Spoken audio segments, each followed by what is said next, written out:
Tonight, we enter a territory where memory becomes a crime scene, where grief returns wearing a different face, and where children, hypnotized patients, and adults describe lives they were never supposed to know. Across continents and centuries, people have reported the same pattern: names they never learned, places they have never visited, deaths they never lived through, yet remember with terrifying clarity. Some call it delusion. Some call it spiritual inheritance. Others call it evidence that consciousness does not end when the body does. But the deeper researchers looked, the stranger the pattern became.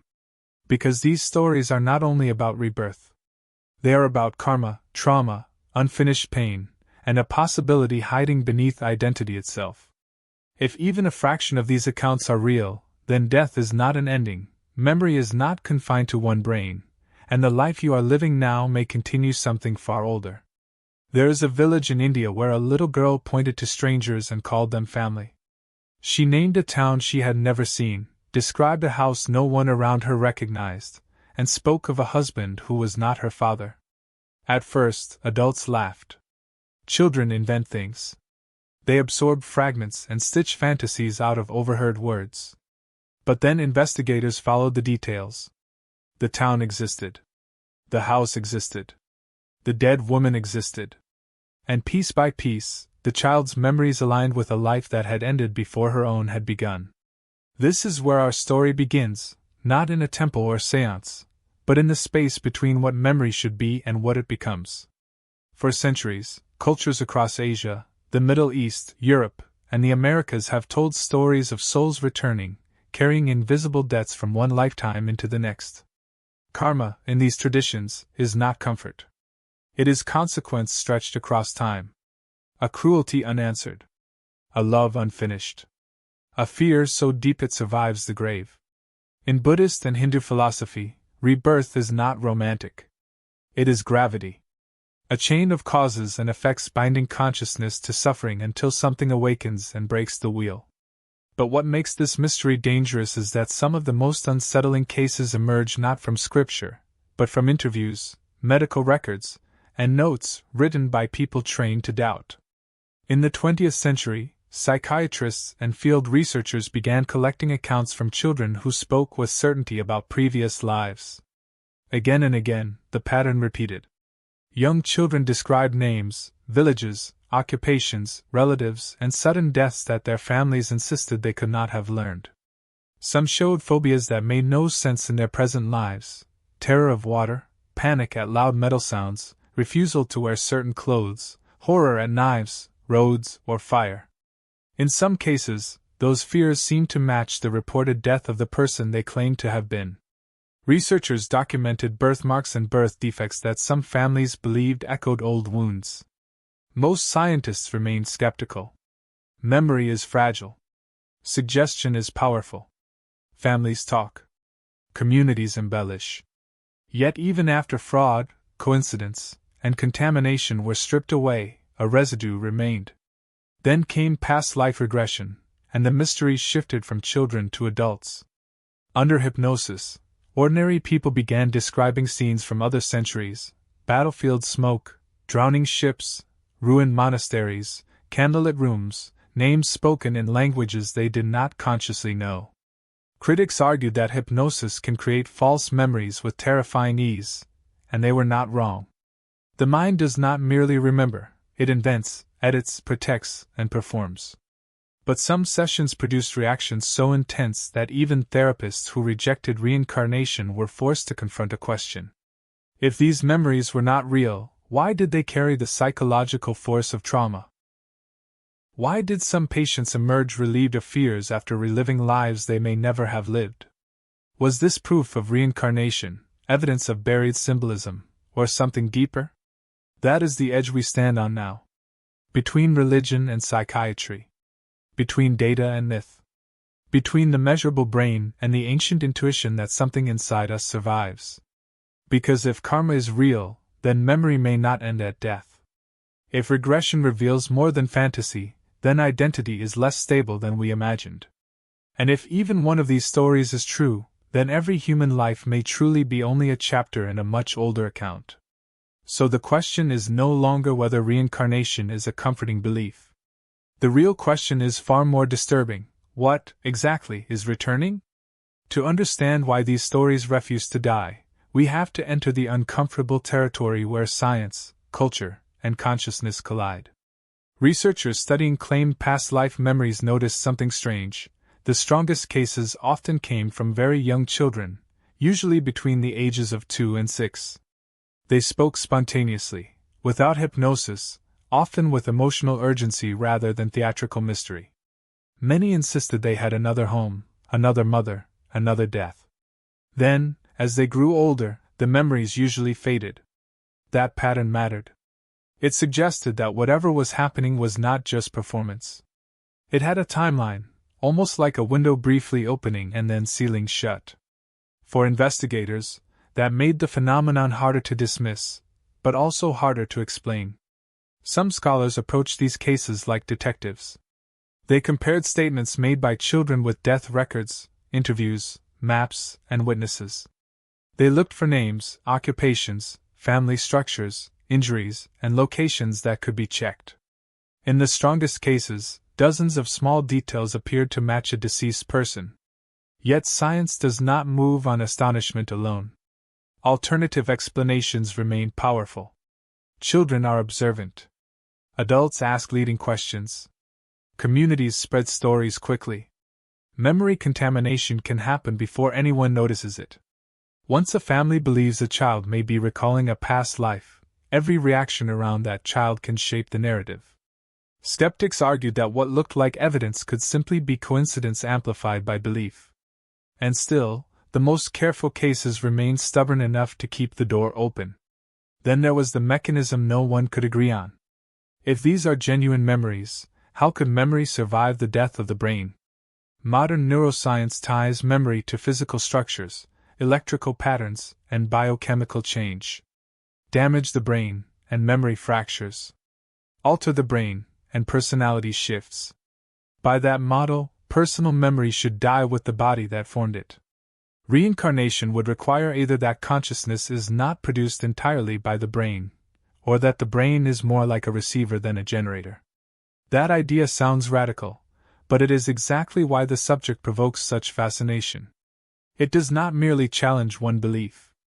It threatens the architecture of how modern humanity explains the self. Past life regression made the mystery even more volatile. Under hypnosis, some patients described striking scenes with emotional precision, but hypnosis is notorious for blending imagination with conviction. A hypnotized mind can create elaborate narratives and experience them as real. That means regression cannot serve as clean proof. Yet its psychological effects are harder to ignore. Some patients reported long-standing fears easing after reliving an apparent previous death. A fear of water after recalling drowning. A terror of confinement after describing burial or imprisonment. Therapists who rejected literal reincarnation sometimes concluded that the stories functioned as symbolic dramas through which the mind processed pain. But that solution created a new puzzle. Why would the mind heal itself by inventing lives with such consistent themes of unfinished trauma, guilt, and consequence? And that is where karma returns to the center of the story. In karmic traditions, pain is not random. It travels. Actions leave impressions. Desire, violence, love, and fear continue shaping consciousness even when the body is gone. Under that lens, a phobia is not merely irrational. It may be an echo. An old wound reverberating through a new life. A hatred may be inherited not from parents, but from the unfinished moral momentum of another existence. Even if one rejects the spiritual explanation, the symbolic power remains overwhelming. Human beings seem driven to tell stories in which suffering has continuity, meaning, and unfinished consequence. We do not want chaos. We want a pattern. But the deeper researchers went, the less this looked like a simple debate between believers and skeptics. Because whether these accounts are literal memories, symbolic reconstructions, or something science has not yet named, they point toward the same terrifying possibility. The self may be far less self-contained than it appears. Memory may leak beyond one lifetime, or trauma may organize itself through myths so ancient they feel older than language. Either way, the boundary we trust most, the line between one life and the next, begins to blur. And once that line starts dissolving, an even bigger question emerges. If something carries forward, what else comes with it? If something truly survives death, then reincarnation is not just a mystery. It is an indictment. It means that nothing ends as cleanly as we hope. Not love. Not guilt. Not violence.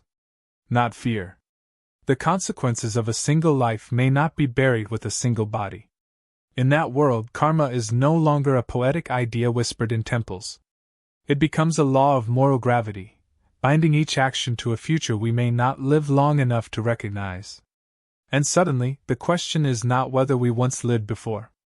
The question is what we are carrying right now that did not begin with us. This is why the most disturbing reincarnation stories are not the ones filled with wonder, but the ones filled with unfinished pain. Children who wake screaming from dreams of murder. Adults who, under regression, describe executions, drownings, fires, betrayals, or grief so raw it feels newly inflicted. Whether these are literal memories or symbolic constructions, they reveal the same pattern. The psyche does not easily release what it cannot resolve.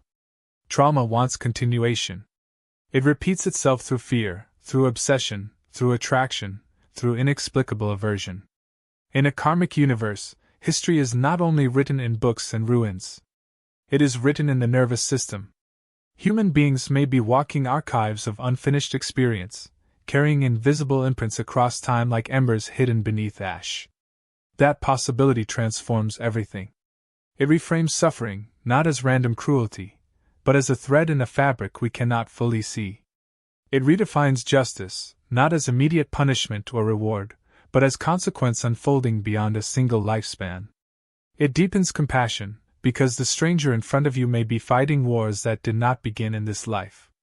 And it introduces a terrifying responsibility. If consciousness continues, then every act matters more than we imagined. Every cruelty may return. Every kindness may survive. Every obsession may become a chain.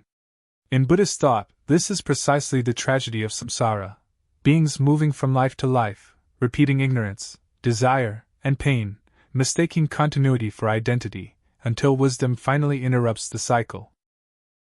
And yet there is another possibility, quieter but even more profound.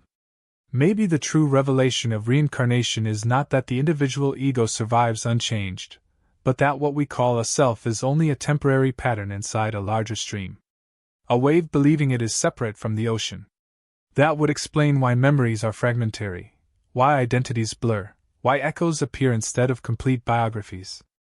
Perhaps what returns is not a fixed person, but unresolved momentum. Tendencies. Impressions. Moral whether carried forward until it is understood. In that light, karma is not cosmic punishment. It is unfinished learning.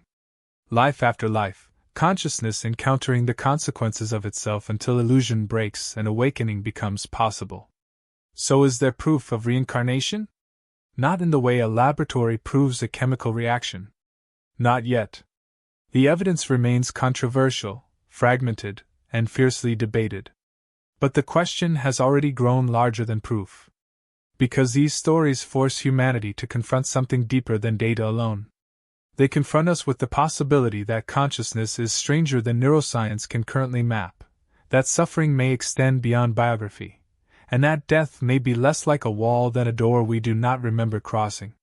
Whether one sees reincarnation as fact, metaphor, or mystery, it pulls the same nerve in the human soul, the intuition that existence is not random, and that what we become matters beyond the years we can count.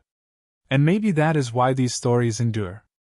Not because they let us escape death, but because they make life heavier, sharper, more sacred. They whisper that every choice leaves a trace. That every wound seeks resolution. That every act of mercy may travel farther than the hand that gives it. We spend our lives asking where we came from and where we go when this ends. But perhaps the deeper question has always been this: when the body falls silent, what remains unfinished in us still asks to live again.